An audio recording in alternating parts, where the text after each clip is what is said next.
Good morning friends. आप सभी का स्वागत है पुनः एक बार आपके ऑनलाइन राधे क्लासेस पर। तो जैसा कि मित्रों आप सभी लोग जानते हैं कि इस चैनल पर डीएलएड के संबंधी कोई भी सूचनाएं और डीएलएड के सिलेबस को लेकर के आपकी क्लासेस चल रही हैं। तो अभी आज हम लोग एक नए अपने सिलेबस की तरफ हैं जो कि विज्ञान नाम है थर्ड सेमेस्टर का, जिसकी राजन सीरीज की जो बहुविकल्पी प्रश्न है आज हम लोग उसको देखेंगे। तो यदि आपको वीडियो पसंद आता है तो प्लीज़ आप वीडियो को एक लाइक करिए और चैनल को सब्सक्राइब करिएगा अवश्य। चैनल सब्सक्राइब करना आप ना भूलिएगा। अगर आप नए हमारे चैनल पर आए हैं आपसे गुजारिश है कि चैनल को सब्सक्राइब जरूर करिएगा। और अगर आपको वीडियो अच्छा लगता है तो आप अपने मित्रों के साथ साझा कीजिए ताकि आपके मित्र भी इस वीडियो को पढ़ सके और देख सके। जैसा कि मित्र आपको पता है कि ये थर्ड सेमेस्टर है, तो आपसे यही उम्मीद है, माता रानी से मेरी ये दुआ रहेगी कि आप सभी लोग का किसी भी चैप्टर में किसी भी सिलेबस में आपका बैक ना लगे, एक भी नंबर से बैक ना लगे, क्योंकि थर्ड सेमेस्टर में बैक लगेगा तो आपका जो एक ईयर होता है वो पीछे चला जाएगा। तो चलिए अपने हम लोग क्वेश्चन की तरफ चलते हैं। तो पहला क्वेश्चन हमारा है, कुकिंग खाना पकाने जिसे कहते हैं गैस में किसकी मात्रा अधिक होती है? तो इसमें जो ब्यूटेन होती है इसकी मात्रा अधिक होती है। नेक्स्ट क्वेश्चन की तरफ हम लोग चलते हैं। भारतीय वैज्ञानिक इसमें से कौन है? तो आपको नाम से ही पता चलता होगा कि इसमें से भारतीय वैज्ञानिक कौन हो सकता है। तो सीवी रमन जो है वो भारतीय वैज्ञानिक है। मास्टर ग्रंथि कहलाती है, जो मास्टर ग्रंथियां होती हैं, जो हमारे पास ग्रंथि होती है उनमें से मास्टर ग्रंथि किसको कहते हैं? तो जो पीयूष ग्रंथि होती है उसको क्या कहते हैं? मास्टर ग्रंथि कहते हैं। नागफनी का पौधा, नागफनी का जो पौधा होता है वो कैसा पौधा होता है? तो वो एक मरुस्थलीय पौधा होता है। आप देखोगे तो मरुस्थलीय जहाँ पे पानी कम होते हैं, जहाँ पे मरुस्थलीय जमीन होते हैं वहां पे नागफनी का पौधा उगने में मतलब एक प्रकार से वो वहां पे अनुकूलन रहता है। तो नागफनी कैसा पौधा है? मरुस्थलीय पौधा है। नेक्स्ट क्वेश्चन हमारा है, एसिटिलीन का रासायनिक सूत्र है, एसिटिलीन का रासायनिक सूत्र है C2H2। C2H2 जो है वो एसिटिलीन का रासायनिक सूत्र है। निकट दृष्टि दोष को दूर करने के लिए प्रयोग किया जाता है। तो जो अवतल लेंस होता है वो निकट दृष्टि दूर करने के को मतलब प्रयोग करने के लिए किया जाता है, जो इसका दोष होता है उसको दूर करने के लिए, निकट दृष्टि के लिए। समुद्री तल पर दाब मापी के पारे की ऊंचाई होती है 76 सेंटीमीटर। समुद्री तल पर दाब मापी के पारे की ऊंचाई होती है। निम्नलिखित में से पत्ती से संबंधित अंग नहीं है। आपको पता है पर्णधार भी पत्ती से संबंधित होता है और पर्णवृंत भी होता है और पर्ण फलक भी होता है, लेकिन जो पर्व संधियां हैं ये पत्तियों से संबंधित नहीं होती है। तो इसका आंसर क्या हो जाएगा? श वाला। नेक्स्ट क्वेश्चन की तरफ हम लोग अपने चलते हैं। कार्बन का अक्रिस्टलीय अपरूप है, कार्बन का अक्रिस्टलीय अपरूप होता है सैप ब्लैक। क्या होता है? SAP black. संतृप्त हाइड्रोकार्बन का अणुसूत्र है, जो संतृप्त हाइड्रोकार्बन होता है उसका अणुसूत्र क्या होता है? तो CnH2n+2 जो होता है वो संतृप्त हाइड्रोकार्बन का अणुसूत्र होता है। नेक्स्ट क्वेश्चन, एल्यूमिनियम कार्बाइड पर जल की क्रिया द्वारा कौन सा हाइड्रोकार्बन उत्पन्न होता है? तो एल्यूमिनियम कार्बाइड को जब जल में क्रिया किया जाता है तो उससे क्या निकलता है? मेथेन उत्पन्न होता है। क्या उत्पन्न होता है? मेथेन। नेक्स्ट क्वेश्चन की तरफ हम लोग अपने चलते हैं। सोडियम एसीटेट को सोडालाइन के साथ गर्म करने पर जो गैस प्राप्त होती है वो कौन सी गैस प्राप्त होती है? क्या कह रहा है? सोडियम एसीटेट को सोडालाइन के साथ गर्म करने पर गैस प्राप्त होती है, जो होती है वो मेथेन होती है। क्या होती है? मेथेन होती है। हरित लवण रहित पौधों का समूह है, हरित लवण रहित पौधों का जो समूह होता है वो होता है कवक। क्या होता है? कवक। नेक्स्ट क्वेश्चन, किसी वस्तु द्वारा प्रति सेकंड किए गए कंपनों की संख्या को क्या कहते हैं? तो इसको कहते हैं आवृत्ति। क्या कहते हैं? आवृत्ति। जो कोई भी वस्तु होता है वो प्रति सेकंड में जो कंपन करने की जो उसकी संख्या होती है वो उसको आवृत्ति कहते हैं। बार बार रिपीट होती है ना, तो उसे क्या कहते हैं? आवृत्ति। नेक्स्ट क्वेश्चन, वायु दाब आरोपित करती है, जो वायु दाब होती है वो आरोपित करती है चारों दिशाओं से। कहाँ से आरोपित करती है? चारों दिशाओं से वायु दाब आरोपित करती है। निम्नलिखित में से अक्रिस्टलीय कार्बन के अपरूप हैं। तो इसमें से अकार्बनी अक्रिस्टल कार्बन का जो मतलब अपरूप होगा वो सुगर चारकोल होगा। क्या होगा? Sugar charcoal. नेक्स्ट क्वेश्चन, कुक्कुट पालन संबंधित है। जो कुक्कुट पालन होता है वो किससे संबंधित होता है? तो वो मुर्गी से संबंधित होता है। जो कुक्कुट पालन होता है वो किससे संबंधित होता है? मुर्गी से। नेक्स्ट क्वेश्चन, एक दोलन पूरा करने में लगा समय क्या कहलाता है? एक दोलन पूरा करने में जो लगा समय होता है वो क्या कहलाता है? तो वो कहलाता है आवर्तकाल। क्या कहलाता है? आवर्तकाल। नेक्स्ट क्वेश्चन, तरंग दैर्घ्य आवृत्ति एन से तथा तरंग की चाल बी में सही संबंध है। क्या है इसका? तो जो स होगा तरंग दैर्घ्य बराबर बी अपान एन होगा। प्लास्टिक कितने प्रकार के होते हैं? जो प्लास्टिक होते हैं वो कितने प्रकार के होते हैं? तो प्लास्टिक दो प्रकार के होते हैं। कितने प्रकार के? दो प्रकार के। नेक्स्ट डीडीटी है। जो डीडीटी होता है वो क्या होता है? तो जो डीडीटी होता है वो आपका एक प्रकार से कीटनाशी होता है। क्या होता है? कीटनाशी। 2,4-D क्या है? जो 2,4-D होता है वो खरपतवार नाशी होता है। क्या होता है? खरपतवार नाशी। नेक्स्ट क्वेश्चन, कोशिकाएं क्रियाओं में सामान्य तुरंत उपयोगी ऊर्जा युक्त पदार्थ हैं, तो ये क्या होगा? इसमें से होगा आपका एटीपी। क्या होगा? एटीपी। जो एटीपी होती है वो कोशिकाएं क्रियाओं में सामान्य तुरंत उपयोगी ऊर्जा को लेकर के आती हैं। नेक्स्ट क्वेश्चन हमारे पास क्या है? श्वसन के बाद ऊर्जा स्थानांतरण मुख्यतः कौन करता है? जो श्वसन होती है उसके बाद ऊर्जा का जो स्थानांतरण करता है वो कौन करता है? तो इसमें से हो जाएगा आपका एटीपी। क्या हो जाएगा? एटीपी, यानी बाकी आंसर। नेक्स्ट क्वेश्चन हमारे पास है, जल प्रदूषण के कारण हैं। जल प्रदूषण के जो कारण होता है वो कौन कौन से हो सकते हैं? कीटनाशक पदार्थों के खेतों में छिड़काव, धुआं, स्वतः चलित निर्वातक, तो इसका, या फिर हवाई जहाज। तो जल प्रदूषण का कारण क्या हो सकता है? तो जल प्रदूषण का कारण जो होता है इसमें से वो होगा कीटनाशक जो दवाएं होती है उसको जो पानी में या खेत में जो छिड़काव करते हैं उससे क्या हो जाता है? जल प्रदूषण का एक कारण है। अत्याधुनिक काल में निम्नलिखित में से प्रदूषण का कारण क्या है? जो अत्याधुनिक काल में निम्नलिखित में से प्रदूषण का कारण है वो है आपका रेडियोधर्मी पदार्थ। क्या चीज? जो रेडियोधर्मी पदार्थ हैं उनसे इस टाइम पर प्रदूषण अत्यधिक फैल रहे हैं। प्रदूषण को नियंत्रित किया जा सकता है। प्रदूषण को कैसे नियंत्रित किया जा सकता है? सीवेज उपचार के द्वारा, बिल्कुल। विद्युत चालित वाहन द्वारा, हाँ बिल्कुल, क्योंकि आज के टाइम पे विद्युत चालित वाहन ऐसे ऐसे हैं जिनमें बहुत सारे धुआं, बहुत सारे पदार्थ के मतलब इतना ज्यादा प्रदूषण उत्पन्न करते हैं कि पूछ ही नहीं सकते। परमाणु बम को रोककर, जी हाँ, परमाणु बम भी एक प्रकार का क्या है? प्रदूषण ही तो करता है। जहाँ पे फूटेगा वहां पे रेडिएशन उत्पन्न होगा, वहां के लोग मर जाएंगे, यानी तरह तरह की बीमारियां पैदा करेगा। तो इसमें से आपका आंसर जो हो जाएगा वो द वाला हो जाएगा इन सभी से। नेक्स्ट क्वेश्चन हमारे पास है, निम्न में से ऊर्जा अपशिष्ट है। ऊर्जा अपशिष्ट क्या है इनमें से? तो जो ऊर्जा अपशिष्ट होगा वो ताप, ध्वनि व रेडियो एक्टिव अपशिष्ट होता है। नेक्स्ट क्वेश्चन, लाइकेन व ब्रायोफाइटा किस प्रदूषक के सूचक हैं? लाइकेन व ब्रायोफाइटा किस प्रदूषक के सूचक हैं? तो SO2 के सूचक हैं। किसके हैं? SO2 के। नेक्स्ट क्वेश्चन, जल को प्रदूषित करने वाले होते हैं। जल को क्या प्रदूषित कर सकता है? पारा, सीसा, या फिर सोना चांदी, या फिर तांबा टीन, या फिर पीतल और चांदी। तो जल को प्रदूषित करने वाला जो होगा वो पारा और सीसा होगा। नेक्स्ट क्वेश्चन हमारे पास है, मोटर वाहन प्रदूषण कम करने के उपाय। मोटर वाहन प्रदूषण को कम करने के कौन कौन से उपाय हो सकते हैं? मोटर वाहन के इंजन के डिजाइन में सुधार। जी हाँ, मोटर वाहन के इंजन के डिजाइन में यदि सुधार आती है तो स्मोक, जो धुआं उसका निकलता है ना, वो कम होगा, तो प्रदूषण एक प्रकार से कम होगा। सीएनजी तथा एलपीजी जैसे इंजनों का उपयोग इससे भी होता है। मोटर वाहन का समुचित रख रखाव, हाँ, मोटर वाहन का समुचित रख रखाव यदि होता है तो उससे भी क्या होता है? कम करने, मतलब प्रदूषण को रोका जा सकता है। तो इसमें से आपका आंसर हो जाएगा द उपयुक्त में से सभी। मरुस्थल बनने का मुख्य कारण क्या है? जो मरुस्थल बनने का मुख्य कारण है वो एक प्रकार से वन आरोपण है। क्या है? वन आरोपण। नेक्स्ट क्वेश्चन हमारे पास क्या है, मेथिल मैग्नीशियम ब्रोमाइड पर जल की क्रिया द्वारा हमें क्या प्राप्त होती है? मेथिल मैग्नीशियम ब्रोमाइड पर जल की क्रिया द्वारा हमें क्या प्राप्त हो सकता है? तो CH4 होता है प्राप्त। क्या होता है? CH4। कौन सा सूत्र एल्केन को प्रकट करता है? ऐसा कौन सा सूत्र है इसमें से जो एल्केन को प्रकट करता है? तो वो आपका हो जाएगा C2H6। क्या हो जाएगा? C2H6।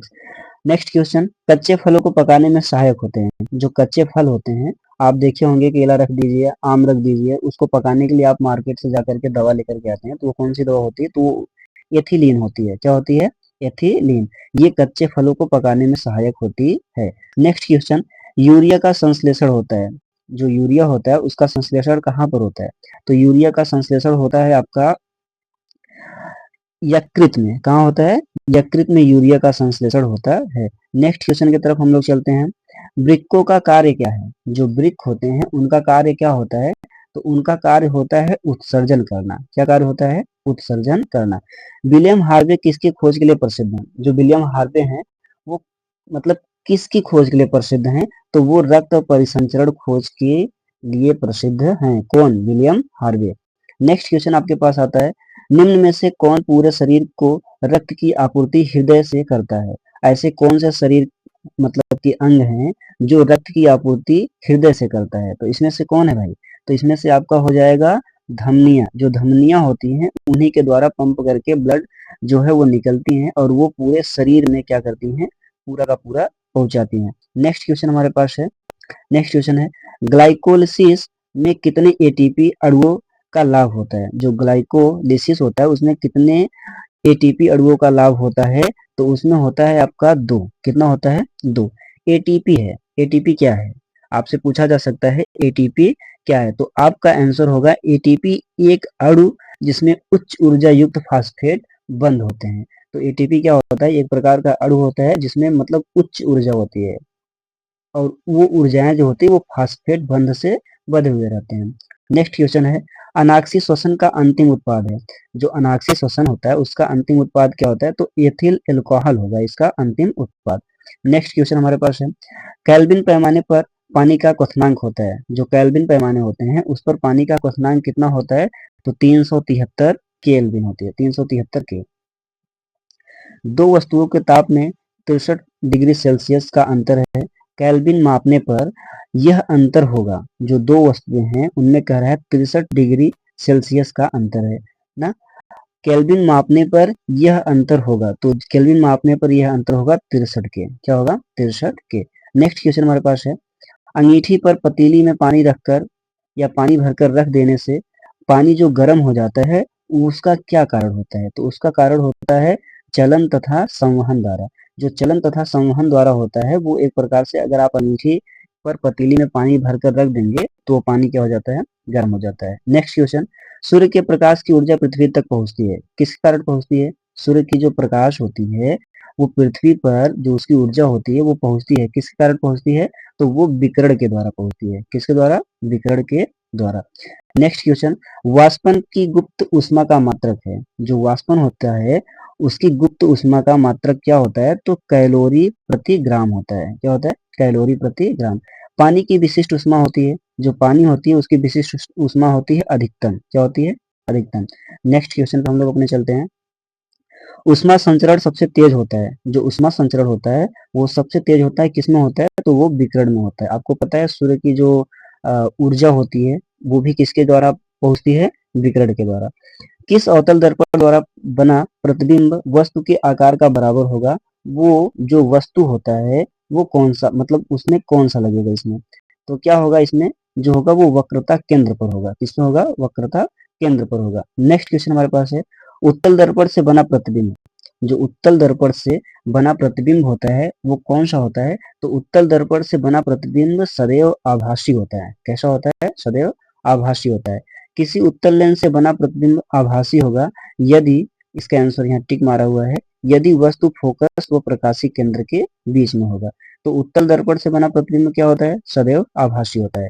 और किसी उत्तल लेंस से बना प्रतिबिंब आभासी होगा यदि वस्तु फोकस व प्रकाशी केंद्र के बीच में होता है तब। नेक्स्ट क्वेश्चन हमारे पास है, जलवायु परिवर्तन के प्रमुख कारण है। तो जलवायु परिवर्तन के प्रमुख कारण, हाँ, बढ़ते उद्योग भी होंगे, बढ़ते लोग भी होंगे, और घटते वन, ये सब जलवायु परिवर्तन के प्रमुख कारण है। तो इसका आंसर क्या हो जाएगा? ये सभी।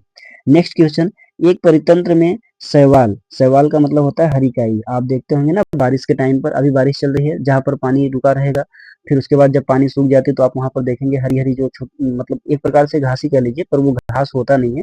वो क्या होता है कि उसमें हरी हरी ऐसे पड़ जाती है, जिसको हम लोग अपने गाँव की भाषा में काई कहते हैं। तो उसी को क्या कहते हैं? शैवाल कहते हैं। तो कह रहा है एक परितंत्र में शैवाल का स्थान होता है। जो एक परितंत्र होता है उसमें शैवाल का जो स्थान होता है वो उपभोक्ता होता है। क्या होता है?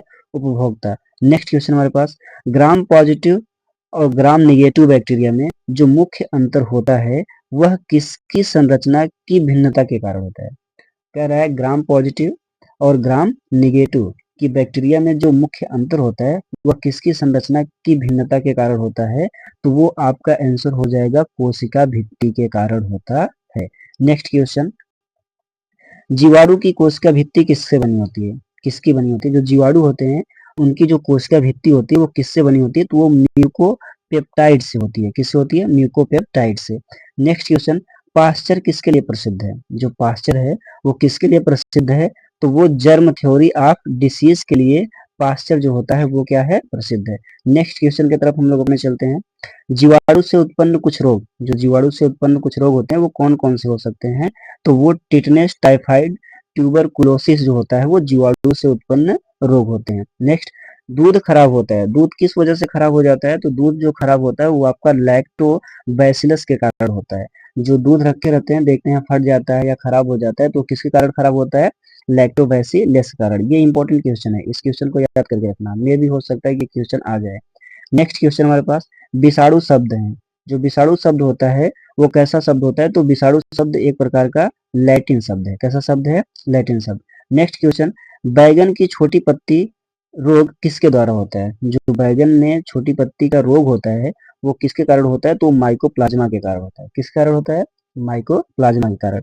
एड्स क्या होता है? जो एड्स होता है वो क्या होता है? एड्स एक प्रकार की क्या है? कवक है, विषाणु है, या फिर जीवाणु है, या फिर जीवाणु भोजी है। तो इसमें से क्या हो जाएगा? जो आपका एड्स होता है वो विषाणु होता है। क्या होता है?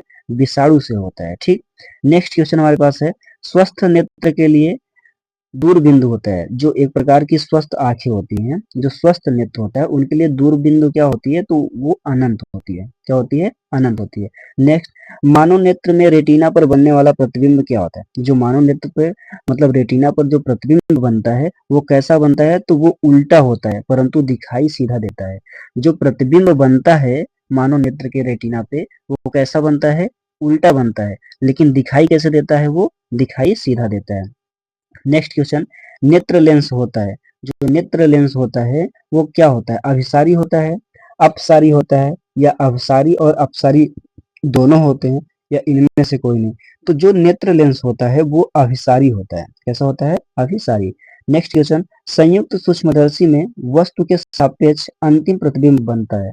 जो संयुक्त सूक्ष्मदर्शी होता है उसमें वस्तु पर कोई सापेक्ष जो अंतिम प्रतिबिंब बनता है वो कैसा बनता है? तो वो एक प्रकार का आपका बड़ा व उल्टा बनता है। यानी वो बड़ा बनेगा और कैसा बनेगा? उल्टा बनेगा। नेक्स्ट क्वेश्चन, दूरदर्शी के अभिदृश्यक तथा नेत्रिका लेंस के बीच अधिकतम दूरी होती है। तो इनके बीच जो अधिकतम दूरी होती है वो कितना होती है?